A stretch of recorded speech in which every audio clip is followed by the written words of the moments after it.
Un instante, una foto. Hemos venido aquí hoy a muchas cosas. Una época de cambios que devienen un cambio de época. A muchas cosas, a caminar, a marchar, a saltar, a cantar. Una frase, un sentimiento colectivo y las ganas de hablar de nosotros en nuestro idioma. Pero entre tantas cosas de las que hoy hemos venido a hacer aquí a Mar del Plata hoy, Nuestros problemas, nuestras soluciones, nuestra América adulta y soberana. y cada uno de nosotros trajo una pala. Un fantasma recorre Europa y el mundo entero. Una pala de enterrador. Un continente que expone a la faz del mundo entero sus conceptos, Una pala de enterrador. sus fines, sus aspiraciones. Y una frase que lo resume todo. Porque aquí en Mar del Plata Gritada en el lugar indicado, está la tumba del Alca. en el momento exacto.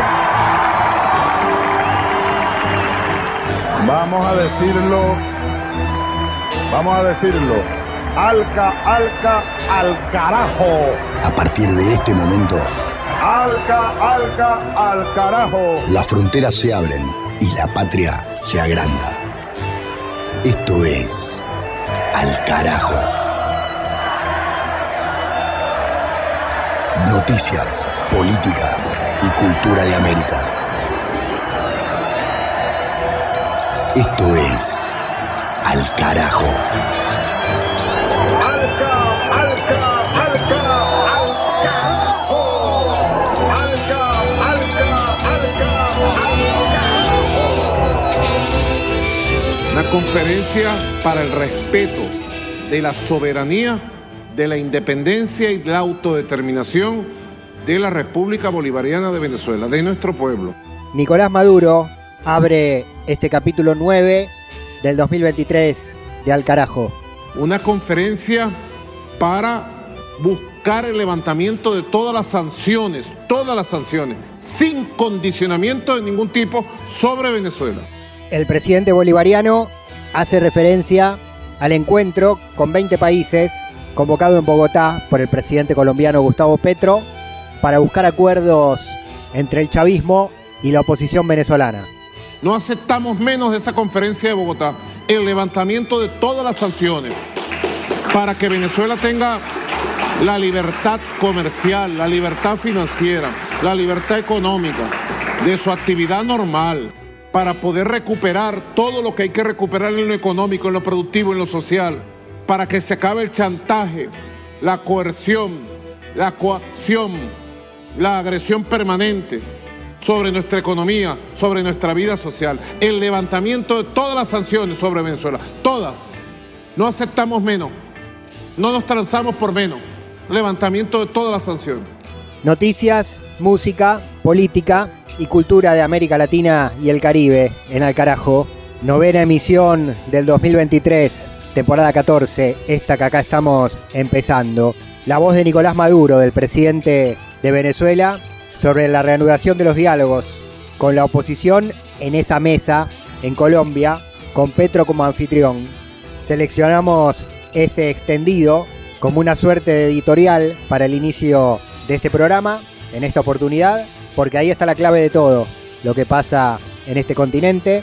Maduro pidiendo por el final de las sanciones, de los bloqueos, de las restricciones, de las imposiciones norteamericanas.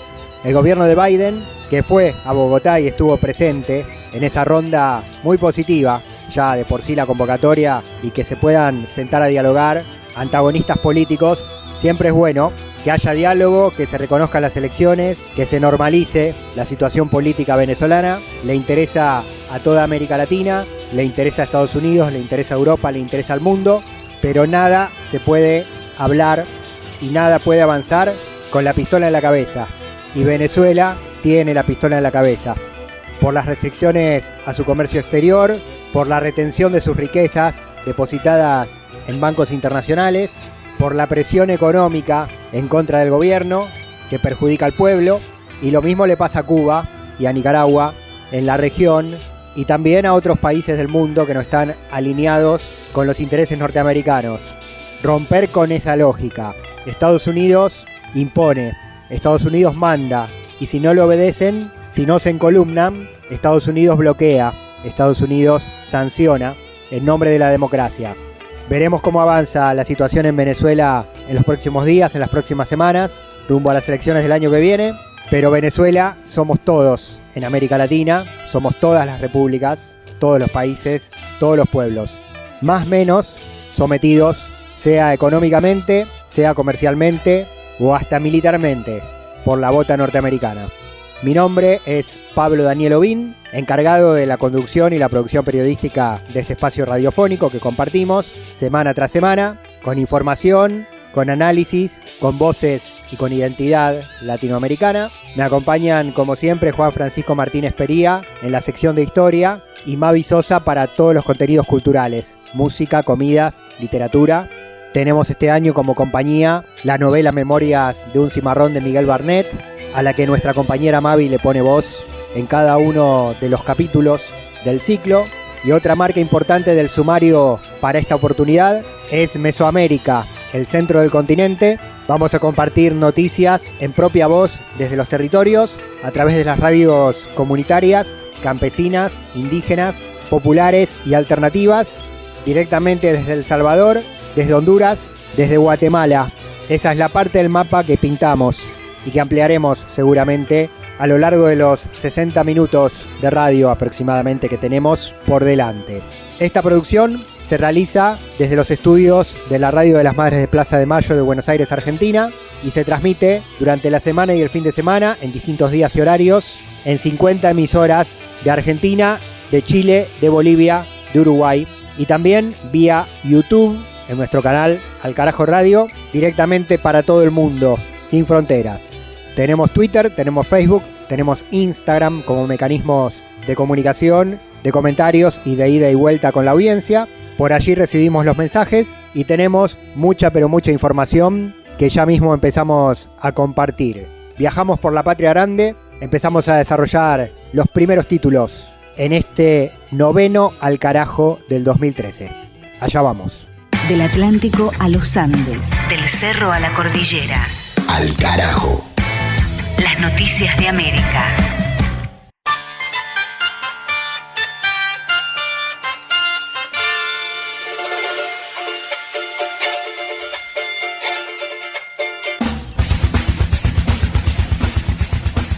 En Brasil, el gobierno denuncia conspiración de militares bolsonaristas en el ataque al Plan Alto del mes de enero. La administración Lula señala a los principales generales, que eran parte del gabinete del exmandatario derechista, a quienes responsabilizan por la omisión de las fuerzas de seguridad para proteger el Palacio de Gobierno en Brasilia durante el masivo asalto perpetrado por activistas de derecha para pedir un golpe de Estado. Las pruebas surgen de filmaciones divulgadas por el Ministerio de Justicia que captaron la actitud pasiva de los militares encargados de defender el lugar, quienes incluso colaboraron con los atacantes y hasta se saludaban y sonreían con ellos. Además, las imágenes permiten identificar en el lugar de los hechos a 7 militares que eran custodios de Bolsonaro, quienes participaron incluso de sus caravanas en moto durante la campaña electoral y que todavía no habían sido reemplazados y seguían como funcionarios del área de inteligencia del Estado en lo que era la primera semana del nuevo gobierno del PT. Estas revelaciones se dan tras la renuncia del ministro del Gabinete de Seguridad Institucional del presidente Lula, el general retirado Marco González Díaz, quien también apareció en imágenes dentro del Plan Alto, aparentemente sin repudiar a los vándalos que intentaban destruir el palacio. Con estos datos, el oficialismo afirma que queda desmentida la fake news que intentaba instalar el bolsonarismo, que pretendía que el incidente de enero fue un montaje y un autogolpe realizado desde la misma izquierda para desacreditar a la derecha. Al Carajo.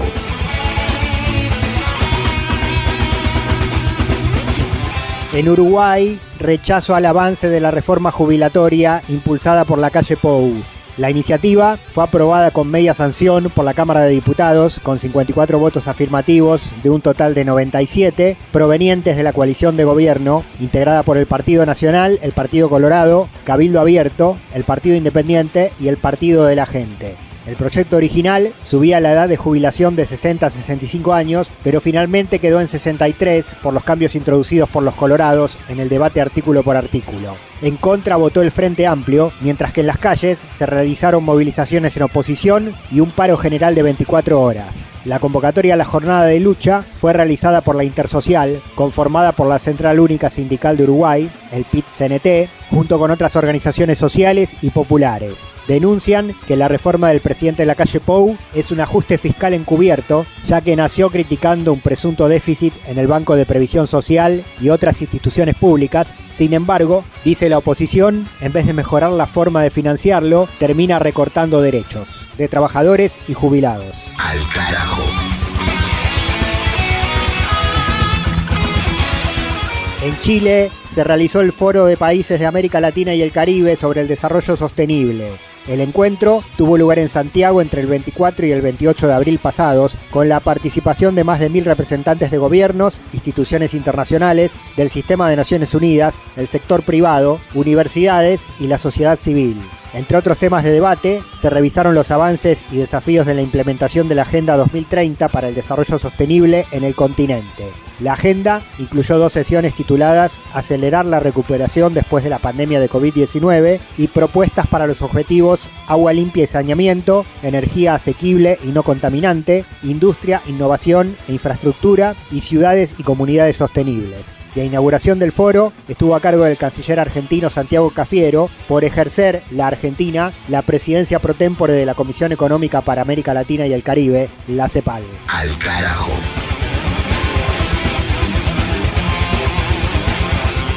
En Ecuador, el Frente Unitario de Trabajadores pide la renuncia del presidente Lasso en la marcha del 1 de mayo. La central sindical se pronunció en ese sentido en medio del avance del juicio político contra el mandatario que lleva adelante la Asamblea Legislativa.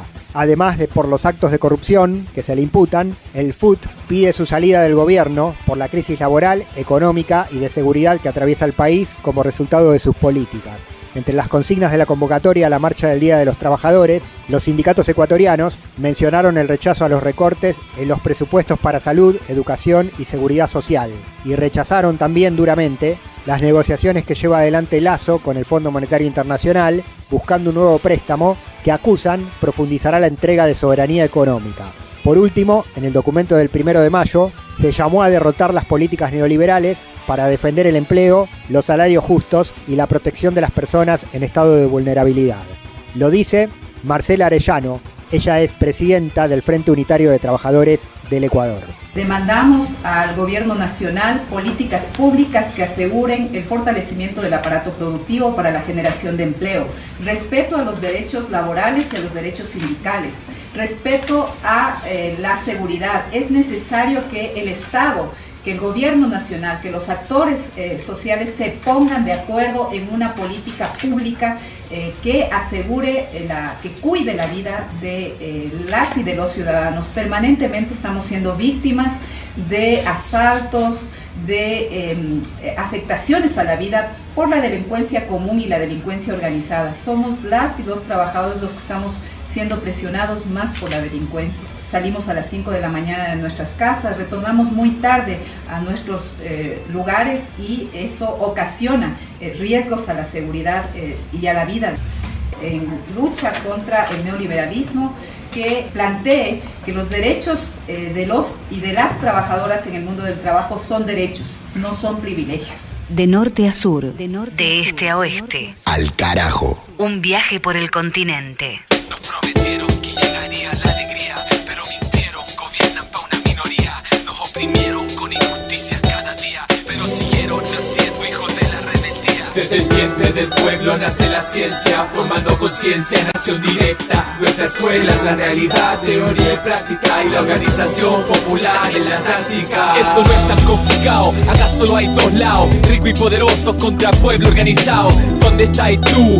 ¿Dónde está tu gente? ¿Qué pensáis tú? Dime cuál es tu mente. Organización es cuando todos nos juntamos por amor y unión, por lo que necesitamos. Pobres que piensan y se activan para luchar y para cambiar nuestras vidas. Vamos, solo en el pueblo confiamos. Vamos, solo luchando avanzamos. Vamos, ahora hay que pelear, ahora es cuando. Construyendo, pueblo organizado. Vamos, solo en el pueblo confiamos. Vamos, solo luchando avanzamos. Vamos, ahora hay que pelear, ahora es cuando.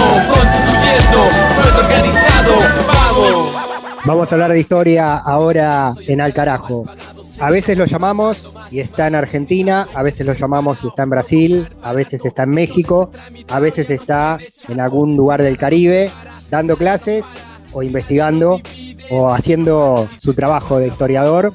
Estamos en la semana del 1 de mayo, en la semana del Día de los Trabajadores y Trabajadoras, y Juan Francisco Martínez Pería es un trabajador de la educación y es un trabajador de la historia, así que vamos a juntar todo en este momento al carajo. Esta vez lo encontramos en la provincia de Córdoba, dando clases, justamente. Juan, ¿cómo te va? Hola Pablo, ¿cómo te va? Una gran alegría. Sí, efectivamente estamos acá en Córdoba dando un curso, así que recorriendo un poco nuestras tierras para pensar y discutir sobre la historia argentina y latinoamericana. Córdoba, zona núcleo de la República Argentina, en el sur de América. ¿De qué se trata el taller? Aprovechemos para contar también. Estoy dando un curso en una maestría, en la maestría de estudios latinoamericanos de la Universidad Nacional de Villa María, que ya hace tiempo que estoy trabajando ahí, y es un curso de historia de América Latina. Así que, bueno, muy contento con la maestría y con el curso siempre. Excelente, excelente. Bueno, y el 1 de mayo que tiene historia, el 1 de mayo que tiene presente, el 1 de mayo que tiene luchas vigentes y reivindicaciones y avances y retrocesos, ¿no? El mundo de los derechos de los trabajadores y las trabajadoras, especialmente en nuestro continente. Sí, sin lugar a dudas, ¿no? Más bien ha tenido muchos retrocesos y también muchas veces ha quedado como una fecha desdibujada, una fecha olvidada, ¿no? Un feriado más. Paradójicamente, uno de los pocos lugares donde no se recuerda el Día Internacional de los Trabajadores es donde comenzó, ¿no? Que es en Estados Unidos. Recordemos, un poco lo hemos dicho en otras columnas, que a fines del siglo XIX Estados Unidos tuvo un proceso de revolución industrial muy intenso y también tuvo un proceso migratorio muy intenso de Europa, y eso derivó en un movimiento obrero muy considerable, ¿no? Tan es así que el propio Marx escribió bastante sobre las luchas obreras en Estados Unidos. También Marx escribió sobre la guerra civil en Estados Unidos. Le prestó mucha atención a lo que ocurría ahí porque creía que podía ser un centro revolucionario importante. Y es muy interesante cómo eso cambió, ¿no? Cómo el movimiento obrero en Estados Unidos a la larga fue domesticado, fue anarcotizado, digamos, ¿no? Como además, bueno, el movimiento obrero en Estados Unidos también está muy marcado por estructuras raciales internas, y etcétera, que han hecho que esa pujanza inicial con el tiempo se fuera perdiendo, que después fue recuperada en otros momentos, ¿no? Más intensos, en la década del 60 y 70, que hubo movilizaciones importantes en Estados Unidos, pero esa potencialidad revolucionaria con el tiempo obviamente se fue perdiendo, ¿no? También otro lugar donde el movimiento obrero fue muy intenso fue la Argentina a fines del siglo XIX, ¿no? Debido también a un proceso de modernización bastante acelerada, no con una revolución industrial, pero sí con un movimiento de modernización bastante acelerada y sobre todo a partir de la migración. El Día Internacional de los Trabajadores, así como el Día Internacional de las Mujeres, recuerda acontecimientos de luchas populares y de violencia represiva que se dieron en Estados Unidos a fines del siglo XIX, ¿no? Recordemos que en ese momento, además de este proceso de revolución industrial, los trabajadores no tenían con ningún tipo de derechos ni mínimas condiciones laborales ni sociales, ¿no? Que la sindicalización era perseguida y que eso derivó en enormes manifestaciones populares. También recordemos que durante el siglo XIX en Europa surgen, digamos, movimientos de izquierda, ¿no? Pensemos primero el socialismo utópico y después el socialismo más de tinte marxista y después el anarquismo. El socialismo de tinte más marxista va a ir derivando en dos vertientes, una más moderada que va a ser la socialdemocracia, ¿no? Que va a entender que el camino para alcanzar el socialismo es a través de las elecciones y a través de las reformas, ¿no? Eso sobre todo va a estar representado en lo que se conoció como el revisionismo, ¿no? El revisionismo fue un movimiento impulsado teóricamente sobre todo por una figura llamada Edward Bernstein, un autor alemán, y sobre todo el Partido Socialdemócrata Alemán fue el partido más importante de la izquierda a fines del siglo XIX, ¿no? Y después un socialismo más radicalizado, ¿no? Que va a tener sobre todo su expresión finalmente en la Revolución Rusa, en figuras como Rosa Luxemburgo, Lenin, Gramsci y otros en Europa occidental, bueno, y en Europa en general, y en Rusia en particular. Y también tenemos el movimiento anarquista, ¿no? Recordemos la figura de Bakunin, que fue tan importante. Recordemos también que en la década del 60 de la década del 60 y de la década del 70, de fines de la segunda mitad del siglo XIX, se funda lo que se conoció como la Primera Internacional o la Asociación Internacional de los Trabajadores, ¿no? Que va a ser el primer intento de unificar, digamos, a esos movimientos de izquierda obrera, ¿no? Entonces, yendo más directamente a la efeméride, hay una lucha popular muy importante, obrera, sobre todo protagonizada por sectores anarquistas en Estados Unidos, ¿no? Por una lucha de las 8 horas, ¿no? De las 8 horas de trabajo. Recordemos, como decíamos antes, las condiciones en las que se trabajaba, por supuesto, excedían largamente, ¿no? Muy largamente esas 8 horas, ¿no? También es muy importante tener en cuenta que, además de que en general los asalariados no trabajaban 8 horas y trabajaban en condiciones muy malas, también es muy importante tener en cuenta que en otras partes del mundo o incluso en Estados Unidos, las poblaciones racializadas, ¿no? Por ejemplo, en el caso de América Latina, las poblaciones indígenas, las poblaciones afro-latinoamericanas o afrodiaspóricas, y también en África, no solamente no van a trabajar más de 8 horas, sino que van a estar sometidas a relaciones de trabajo forzado, semiforzado, incluso esclavitud, semiesclavitud. Recordemos que este conflicto que estamos hablando en Estados Unidos se da en 1886 y, por ejemplo, en Brasil la esclavitud se abolió en 1888, ¿no? O que en Cuba la esclavitud se abolió en un proceso doble de 1880 a 1886, o sea que a la misma vez que en Estados Unidos tenemos esos conflictos, por esas 8 horas tenemos una gran población mundial que ni siquiera está trabajando por un salario, digamos, ¿no?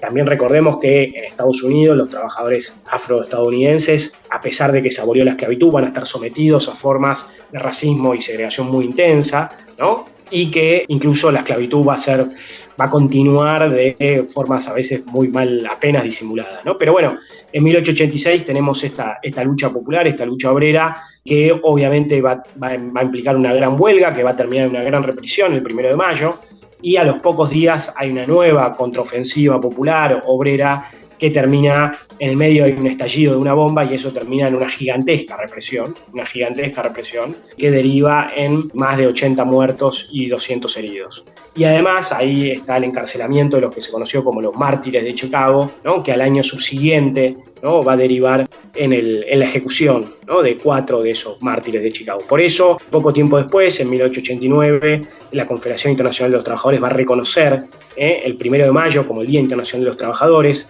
Como te decía antes, paradójicamente, Pablo, ese Día Internacional de los Trabajadores en Estados Unidos se festeja otro día, no se festeja ese 1 de mayo. Es una paradoja, pero tiene mucho sentido. Justamente se hace otro día para no recordar, ¿no? esa fecha histórica tan importante. Y ese día que se festejó inicialmente en Europa, con el tiempo se fue extendiendo, ¿no? A otras partes del mundo y fue siendo tomado como un día universal, ¿no? O casi universal. En la Argentina, por ejemplo, como decíamos antes, la izquierda y el movimiento obrero va a ser importante debido sobre todo a la migración europea y ya desde 1890 tenemos las primeras movilizaciones reconociendo ese Día Internacional de los Trabajadores, ¿no? Algo que es importante, Pablo, el movimiento obrero en América Latina va a ser intenso, ¿no? Pero también va a haber cierta divergencia a veces entre los partidos de izquierda y los movimientos nacional populares, ¿no? Probablemente el caso más claro y evidente sea el caso de la Argentina, ¿no? Entre la ruptura que se va a dar en un momento entre la clase obrera que se va a ir con el peronismo o con Perón y el resto de la izquierda que va a quedar bastante huérfana, ¿no? En la Argentina particularmente la izquierda fue fuerte a fines del siglo XIX, comienzo del XX, pero en la medida que emergió el peronismo, la izquierda se quedó huérfana de esa clase obrera, ¿no? En otros lugares podemos registrar procesos no exactamente iguales, pero similares, ¿no? Donde muchas veces el movimiento de los trabajadores no se expresó como se expresaba en Europa, ¿no? Porque justamente el marxismo y el anarquismo y la tradición de izquierda europea pensaba en una clase obrera industrial, ¿no? Así bien de overall. Y en América Latina, en muchos lados, o en la mayoría de los lados, esa clase obrera tal como la pensaba la izquierda europea no existía del todo, digamos, ¿no? Porque en América Latina, como veíamos, había una enorme cantidad de población indígena, sigue habiendo, digamos, que estaba sometida a relaciones de trabajo forzado, semiforzado, población afro-latinoamericana, y además porque la industria en América Latina es algo bastante tardío y en muchos casos superficial, no extendido, digamos, ¿no? En América Latina sí tenemos 3 países que tuvieron un desarrollo industrial importante, Argentina, México y Brasil, Después tenemos otros países que tuvieron cierto desarrollo industrial, pensemos Chile, Colombia, ¿no? Pero nunca, obviamente, al nivel de Estados Unidos ni al nivel de Europa. Eso hizo, digamos, que las clases obreras, tal como las pensaban en Europa, en algunos lugares fueran, o la mayoría de América Latina, fueran minorías, y tuviéramos mayorías, sobre todo campesinas, indígenas, o, digamos, de trabajadores informales, ¿no? Y eso dio lugar a muchas discusiones. Y también esto que decíamos, ¿no?, un poco antes, los movimientos nacional populares y los discursos antiimperialistas muchas veces son quienes van a terminar acaudillando procesos revolucionarios o procesos de cambio, sobre todo nacional populares, que van a hacer, digamos, que la izquierda, tal como existía en Europa o inicialmente en Estados Unidos, no tenga ese mismo desarrollo, ¿no? Y también algo muy importante que hemos señalado muchas veces en estas columnas, que por más buenas intenciones que históricamente haya tenido la izquierda, muchas veces tuvo miradas muy eurocéntricas, ¿no? Incapaces de comprender efectivamente qué es lo que estaba ocurriendo en nuestras realidades y sobre todo la cuestión colonial, la cuestión racial, la cuestión nacional, ¿no?, que muchas veces tuvieron una gran dificultad. También hay algo muy importante, Pablo, pensando en el presente, ¿no?, pensando hoy por hoy en las luchas obreras y la lucha de los trabajadores, que es justamente cómo los procesos de desindustrialización, el neoliberalismo, las políticas neocoloniales hicieron que esos desarrollos industriales incipientes quedaran absolutamente truncos, ¿no? No solamente quedaran truncos, sino que hemos vivido grandes retrocesos en los procesos de industrialización y lo que hemos visto son enormes bolsones de marginalidad, grandes poblaciones excluidas, ¿no? Entonces, en América Latina, sobre todo a fines del siglo XX y comienzo del siglo XXI, más que fuertes movimientos de trabajadores, lo que vamos a ver es fuertes movimientos sociales, ¿no? También el resurgimiento del movimiento indígena, ¿no?, con movimientos, en el caso de la Argentina, el movimiento de piqueteros, en el caso de Brasil, el MST, pensemos también el Ejército Zapatista de Liberación Nacional en México, toda una serie de movimientos que se corren del típico movimiento obrero que existió en algún momento, que ya no era típico en América Latina, la verdad, pero que bueno, se corre de ese movimiento obrero y eso tiene mucho que ver con el proceso de desindustrialización, que en América Latina ha sido muy fuerte, pero también a nivel global nosotros hemos visto un cambio muy fuerte, ¿no?, a partir de la década del 70, la crisis del petróleo y todo el proceso de tecnologización que ha sufrido el capitalismo, que lo ha hecho muy diferente a lo que ocurría antes, ¿no? Entonces ya no tenemos esas clases obreras globales. Evidentemente la clase obrera europea ha perdido en gran medida su potencialidad, la clase obrera norteamericana ni hablar, y estamos en una etapa bastante compleja, ¿no? Hablamos del Día del Trabajador y la Trabajadora en América Latina. Pusiste de ejemplo a Argentina en varios sentidos. Se juntan fechas. Sin dudas, el periodo en el cual más derechos ganaron los trabajadores en la Argentina es durante los gobiernos de Juan Domingo Perón. Y el 1 de mayo, Día de los Trabajadores y Trabajadoras, coincide con, paradójicamente también, la fecha de la derogación de la Constitución de 1949, que había incorporado un montón de derechos laborales. 1 de mayo, distinto. La derogación de la Constitución frente al 1 de mayo de trabajadores y trabajadoras. Sí, eso es clave, ¿no? Hay que recordar que en la Argentina el 1 de mayo es el Día de los Trabajadores, pero a la misma vez, que eso es obviamente un día internacional, como venimos comentando, pero a la misma vez es el Día de la Constitución Nacional. ¿Esto por qué? Es porque en 1852 hubo un caudillo que se rebeló, un caudillo de Entre Ríos, gobernador de Entre Ríos, que se rebeló contra quien era la principal figura de la organización que había en ese momento en la Argentina, que era la Confederación Argentina, que era Juan Manuel de Rosas, ¿no? Se rebeló en contra de él el 1 de mayo y al año subsiguiente, en 1853, se instauró la primera constitución que quedó firme, que era una constitución liberal, la Constitución de 1853. En la historia argentina, Rosas es visto como un gran cuco, ¿no?, como una figura muy negativa, ¿no?, porque en la Argentina quienes crearon la historia fueron las élites, al igual que en la mayoría de los países latinoamericanos, una historia liberal, una historia eurocéntrica, una historia pro-británica, y Rosas no entraba dentro de ese marco, claramente era el principal enemigo de eso. Posteriormente, en el siglo XX, como vos bien señalabas, vino Juan Domingo Perón. Juan Domingo Perón, como comentaba antes, termina siendo el líder de la clase obrera. Eso generó una gran ruptura entre la clase obrera, que venía de alguna manera tradicionalmente en el marco de la izquierda, y la clase obrera se fue con Perón. ¿Por qué se fue con Perón? Porque Perón defendió claramente sus intereses, desarrolló, como vos decías, un país muy diferente al anterior y sobre todo le reconoció, digamos, una enorme amplitud de derechos. Perón y Evita, ¿no?, juntos ampliaron claramente los derechos sociales y políticos de las masas de los trabajadores en la Argentina, en el marco además de un proceso de industrialización. Perón fue absolutamente odiado por la élite liberal argentina y también por la izquierda. La mayoría de la izquierda en ese momento se opuso a Perón. Esto es muy importante y nos habla de la tradicional incomprensión de parte de la izquierda para pensar los problemas latinoamericanos. Y algo muy interesante es que Perón fue identificado con Rosas, ¿no? Rosas era el gran maldito del siglo XIX, Perón era el gran maldito del siglo XX, y se va a hacer una identificación entre ambos, ¿no? Y por eso en 1955 Perón va a ser derrocado por un golpe de Estado que se va a autodenominar Revolución Libertadora, que no tenía absolutamente nada libertadora, pero ese es el nombre que utilizaron. Y una de las cosas que hizo fue en 1956 derogar la Constitución de Perón, la Constitución de 1949, que ya hemos hablado en otra columna no hace tanto tiempo, que justamente lo más interesante era, entre otras cosas, que garantizaba derechos sociales para los trabajadores, para las mujeres, para los ancianos y para los niños, ¿no? Entonces, fíjate vos cuánta maldad en este acto, ¿no? El 1 de mayo, que era un día muy importante, no solamente a nivel global, sino particularmente para el peronismo, ese mismo día, por un decreto, ¿no? Por un decreto ley se termina derogando la Constitución que había reconocido, ¿no? Los derechos de los trabajadores, identificando de esa manera ridícula a Perón con Rosas como los dos grandes males de nuestra historia. Elija su 1 de mayo entonces, el de los trabajadores y trabajadoras mártires en lucha, o el que quisieron dibujar en ese momento de la historia estos conservadores, borrando una Constitución que incorporaba justamente a los trabajadores y trabajadoras a los derechos y a la vida pública. Juan Francisco Martínez Pería, historiador del Centro Cultural de la Cooperación de Buenos Aires, Argentina, en Alcarajo, hoy en Córdoba, en la provincia argentina, con talleres y clases. Siempre lo encontramos en medio de la acción y comparte con nosotros estos momentos de reflexión muy importantes. Juan, te agradecemos mucho el contacto, te dejamos seguir con el taller y nos volvemos a encontrar en el próximo capítulo de Alcarajo. Gracias, Pablo, te mando un abrazo para vos y para toda la audiencia, nos vemos la semana que viene. Seguimos recorriendo América Latina y el Caribe, con noticias, con música, con historia, con política, Twitter, Facebook, Instagram, por el nombre del programa, Alcarajo Radio, nuestras vías para el intercambio y la comunicación. Alcarajo. Una mirada al sur desde el sur. No intentes correr, no puedes escapar, te tenemos controlada.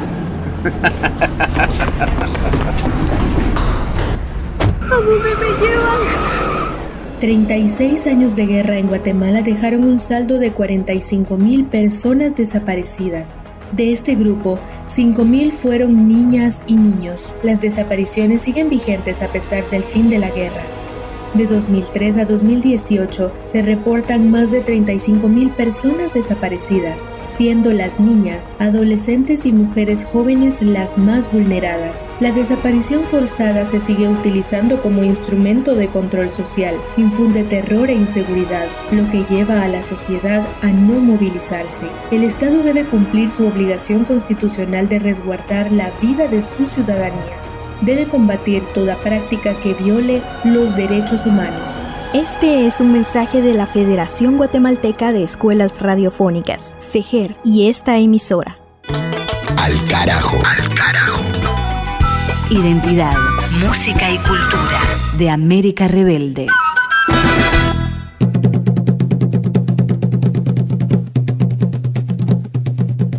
Estos tambores son el sonido característico de la música de palos, un género tradicional de la República Dominicana profunda, cuyas raíces vienen del Congo, de África, y que llegó al Caribe americano con los esclavos traídos por los colonizadores y que se esparce por Cuba, por Brasil, por Haití, pero esta variación es específicamente de la isla de Santo Domingo. Tambor y voz humana, música sacra, música tribal, se toca en ceremonias religiosas, en días santos, en ocasiones espirituales, cultura afroamericana en el centro del continente, y esa cultura sonora, musical, se junta con la comida. Entonces la convoco una vez más en este ciclo a nuestra compañera Mavi Sosa a los micrófonos. Compañera nos guía a nosotros y a la audiencia por estos senderos.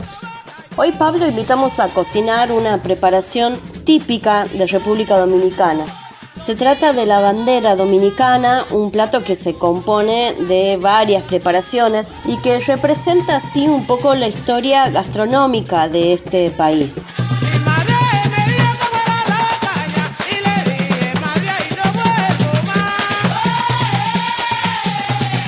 La bandera dominicana nació y tiene una larga historia en este país. A principios de 1800, durante el periodo llamado España Boba, en la época en que España empezaba a perder sus virreinatos en América Latina. Producto de esa crisis económica que se produce en República Dominicana, los pobladores comienzan a comer lo que se producía. Esto era habichuelas o frijoles, como suele llamarse en otras partes de América Latina, arroz y carne.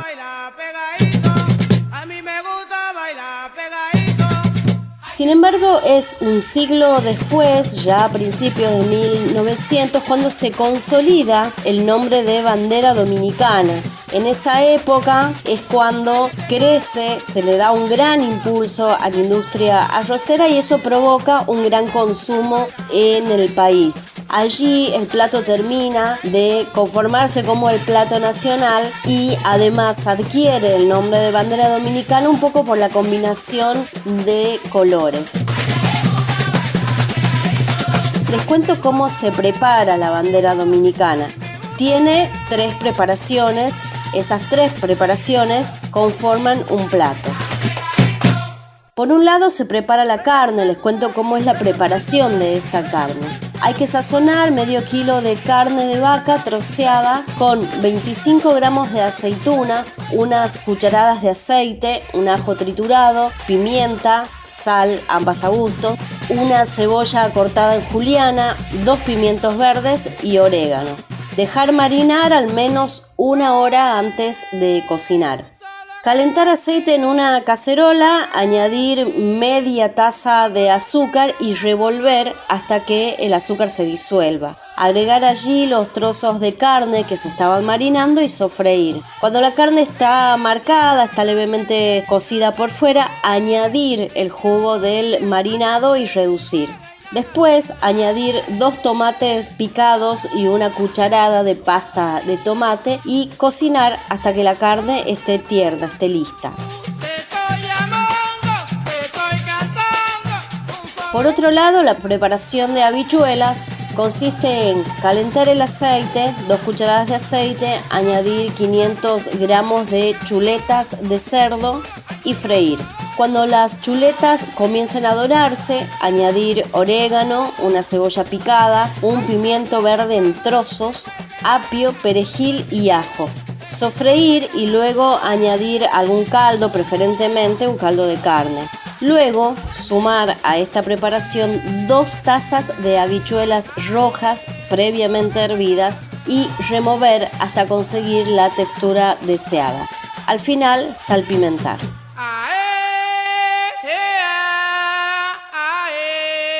La preparación del arroz se realiza en una cacerola donde hay que calentar 3 cucharadas de aceite junto con una cucharada de sal. Una vez que el aceite esté lo suficientemente caliente, agregar con mucho cuidado 6 tazas de agua. Cuando el agua esté a punto de ebullición, añadir 4 tazas de arroz con movimientos regulares para evitar que el arroz se pegue. Una vez que el arroz esté seco, tapar y cocinar aproximadamente durante 10 minutos a fuego muy lento. Agregar 3 cucharadas más de aceite y tapar 5 minutos más. Una vez que el arroz esté blando, es el momento de servir.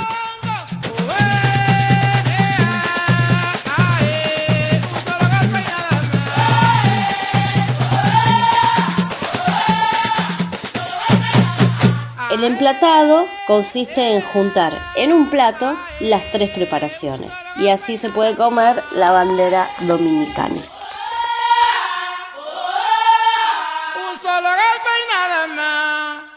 Las luchas políticas, las luchas sociales de la región tienen su lugar. Al carajo. Ahora, en Al Carajo, las noticias en voz propia desde los territorios, enlace con las radios comunitarias y campesinas de América Central.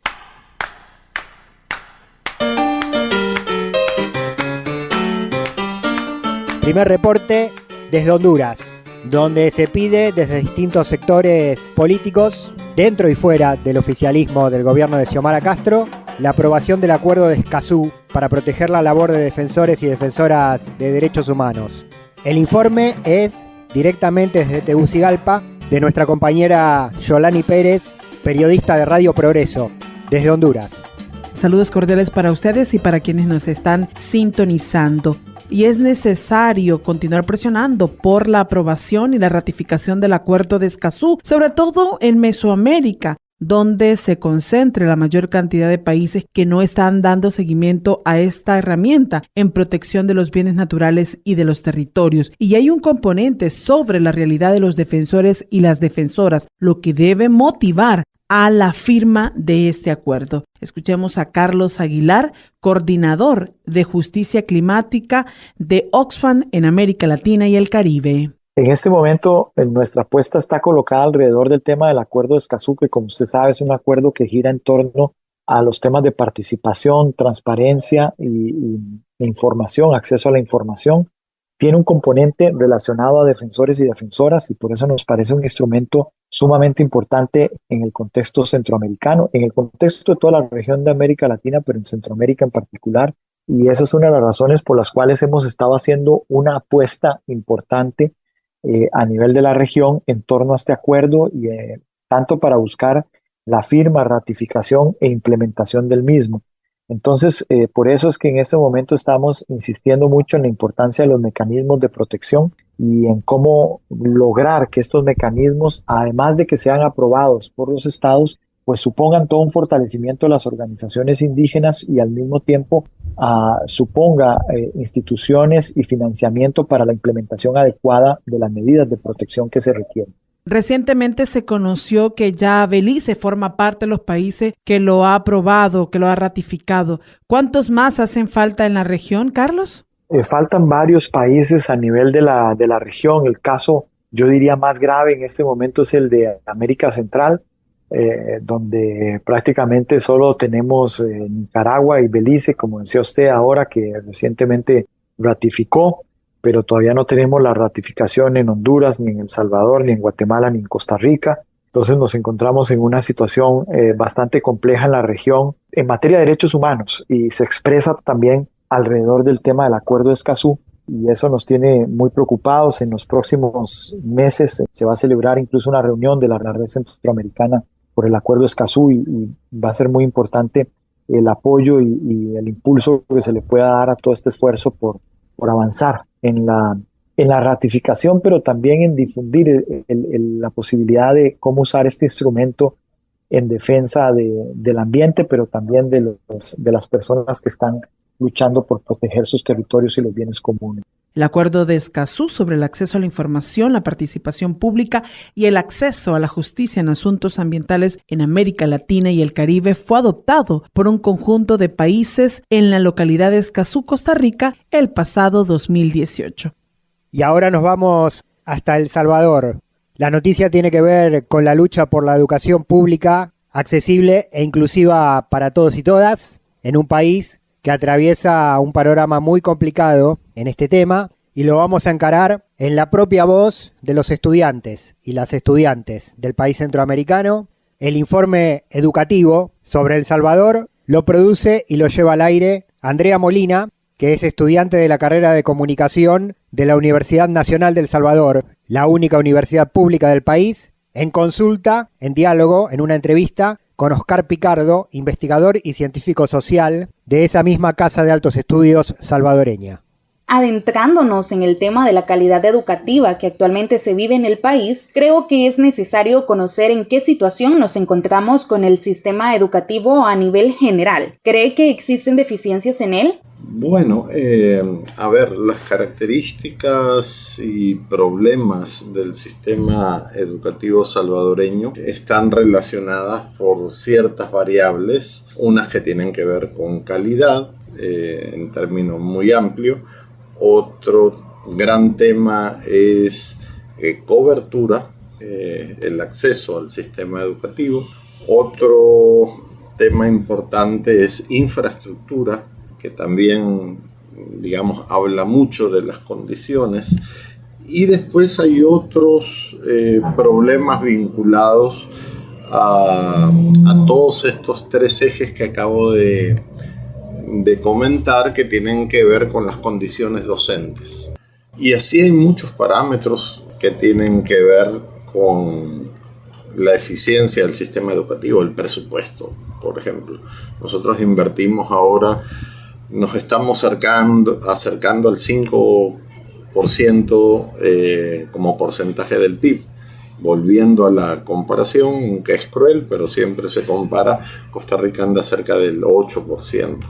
El presupuesto de la UES es el presupuesto más bajo de todas las universidades públicas de la región. Definitivamente existen deficiencias muy fuertes dentro de nuestro sistema educativo. Y hablando de educación superior, ¿cuántos salvadoreños cree usted que tienen acceso a ella? Para que tengas una idea estadística, de cada 10 niños que terminan 3, 4, 5, 6, 7, 8, 9, 10, de cada 10 niños que terminan sexto grado, solo 4 van a llegar a bachillerato. Entonces perdemos 6. De estos 4 que llegan a bachillerato, que son 80.000 bachilleres, solo 2 van a ingresar a la universidad, un poquito menos de 30.000. Y de estos 2, solo 1 se va a graduar de la universidad, ¿verdad? Que son alrededor de 11.000 graduados al año. Entonces, esta es la estadística más perversa de El Salvador. De cada 10 niños, solo 1 logra la oportunidad de formarse a nivel superior. La estadística es fuerte y bastante triste, porque cada vez hay más habitantes en nuestro país y si no se mejoran las condiciones, posiblemente se tengan los mismos resultados siempre. Así que para aportar un poco a esas mejoras e ir concluyendo este pequeño espacio que tenemos, ¿cuáles cree usted que deberían ser 3 decisiones gubernamentales para mejorar la calidad educativa? Bueno, la primera, que es una deuda histórica, es la dignificación docente, y eso implica evaluar y crear un paquete de estímulos para mejorar la condición docente. La segunda gran decisión tiene que ver con infraestructura, digamos, además de mejorar las condiciones docentes, mejorar los laboratorios, bibliotecas, los espacios. Y la tercera, quizás tener políticas de Estado de largo plazo, ¿verdad?, acompañadas de su financiamiento. Los créditos de este informe sobre la situación educativa en El Salvador para Andrea Molina, estudiante de la carrera de Comunicación de la Universidad Nacional de El Salvador. Entrevistó a Oscar Picardo, investigador y científico social de esa misma Universidad Pública Centroamericana, directamente desde el territorio, directamente desde El Salvador y en voz propia de los estudiantes y las estudiantes, en este caso, abordando y difundiendo su propia problemática. Antes, como primer informe de esta vuelta centroamericana de al carajo, en esta parte del programa, conectamos con Honduras y el pedido de aprobación del Acuerdo de Escazú para defender y proteger a los defensores y defensoras de derechos humanos en un país que tiene triste historia en ese frente, con lo que fue, por ejemplo, el asesinato de Berta Cáceres por parte de la dictadura pseudo-democrática que derrocó al gobierno de Manuel Zelaya en el año 2009, Berta Cáceres del COPIN, el Comité de Organizaciones Indígenas de Honduras, asesinada por luchar en defensa de la tierra, de las comunidades. Ese informe llegó de la mano de la comunicadora social Yolani Pérez desde Radio Progreso, directamente desde Honduras.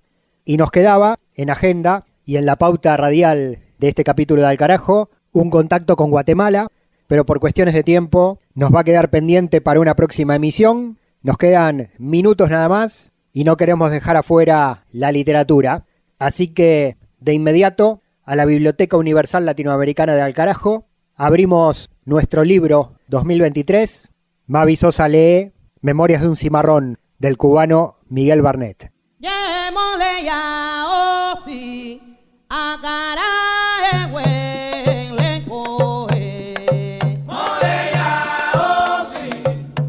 En el centro de los barracones, las mujeres lavaban las ropas de sus maridos y de sus hijos y las de ellas. Lavaban en bateas, Las bateas de la esclavitud no son como las de ahora. Esas eran más rústicas y había que llevarlas al río para que se hincharan, porque se hacían de cajones de bacalao, de los grandes. Fuera del barracón no había árboles, ni dentro tampoco. Eran planos de tierra, vacíos y solitarios. El negro no se podía acostumbrar a eso. Al negro le gusta el árbol, el monte, todavía el chino. África estaba llena de árboles, de ceibas, de cedros, de jagüeyes. China no. Allá lo que había más era yerba de la que se arrastra. Dormidera, verdolaga, 10 de la mañana. Como los cuartos eran chiquitos, los esclavos hacían sus necesidades en un excusado, que le llaman. Estaba en una esquina del barracón. A ese lugar iba todo el mundo y para secarse el fotingo, después de la descarga había que coger yerbas, como la escoba amarga y las tuzas de maíz. La campana del ingenio estaba a la salida. Esa la tocaba el contramayoral. A las 4:30 antes meridiano tocaban el Ave María. Creo que eran 9 campanazos. Uno se tenía que levantar enseguida. A las 6, antes meridiano, tocaban otra campana que se llamaba de la gila y había que formar en un terreno fuera del barracón. Los varones a un lado y las mujeres a otro. Después, para el campo hasta las 11 de la mañana en que comíamos tasajo, viandas y pan. Luego, a la caída del sol, venía la oración. A las 8:30 tocaban la última para irse a dormir. Se llamaba el silencio.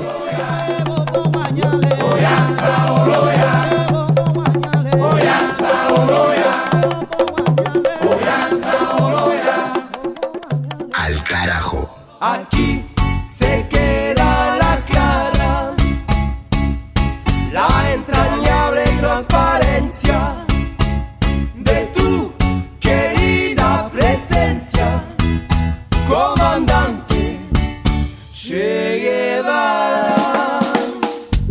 Y aquí se queda todo lo que dimos, todo lo que hicimos, todo lo que contamos en este capítulo número 9 de la temporada número 14, año 2023 de Al Carajo.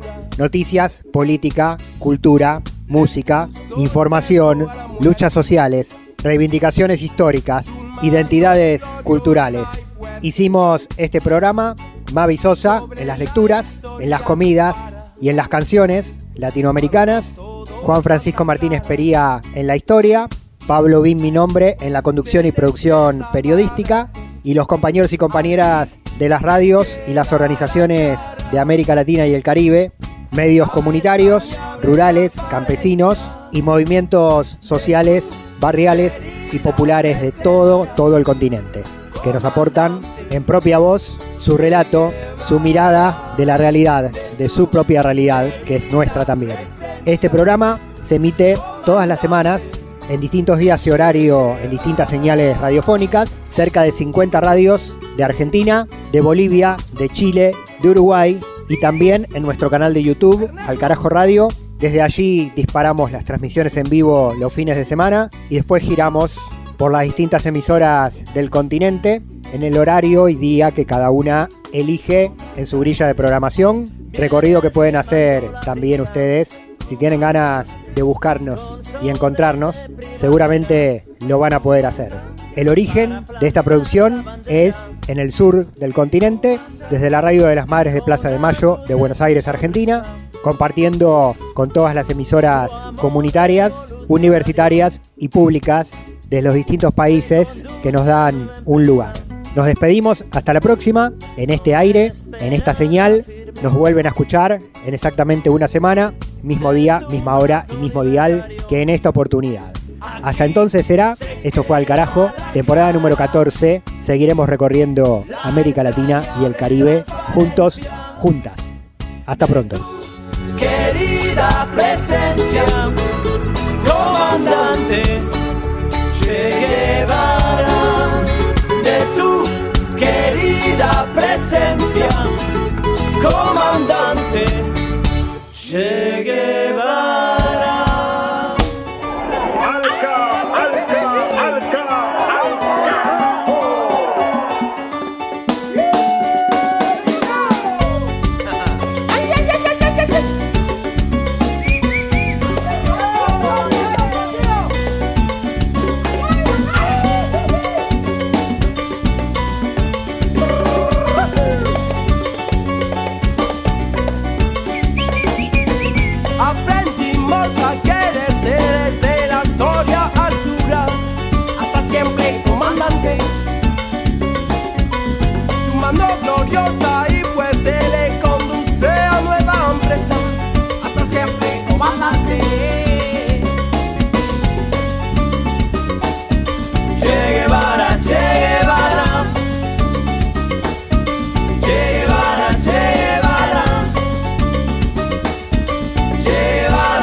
Alca, Alca.